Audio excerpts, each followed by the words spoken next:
እግዚአብሔርን ለማግኘት ሰው መጀመሪያ ማድረግ ያለበት መውጣት ነው። በቃ ከማይሆንና ለእግዚአብሔር ከማይስማማው ነገር መውጣት አለበት። ያ ነገር ለሰው ላይ ስማማው ይችላል። ይሄን ተደጋጋሚ የምላችሁ ለምን መሰላችሁ ክርስቲያኖች?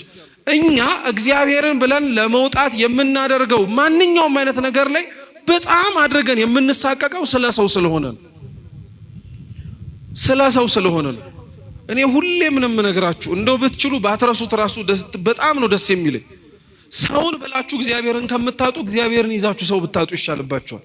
በእውነት አርጋችሁ ምን አብርሃም እኮ ከዛ ሲወጣ ያጎቱን ልጅ ሎጥን ባለቤቱ ሳራን ይዞ ነው የወጣው። ሀብት ንብረት ምንም ነገር አይደለም። እግዚአብሔር የሰጠውን ቃል ኪዳን አምኑ ስትወጡ የእውነት ነው መውጣት ያለባችሁ። መውጣት ካቃታችሁ ደግሞ አባ ሙሴ ጸሊም ምን ይላል መሰላችሁ? ድክመትህን ከእግዚአብሔር ፊት ጣል፣ እሱ ጥንካሬ ይሆናል ይላል። መውጣት ካቃታችሁ አለመውጣታችሁን ለእግዚአብሔር ንገሩት፣ እሱ ያስወጣችኋል። መንገድ ይፈልጋል።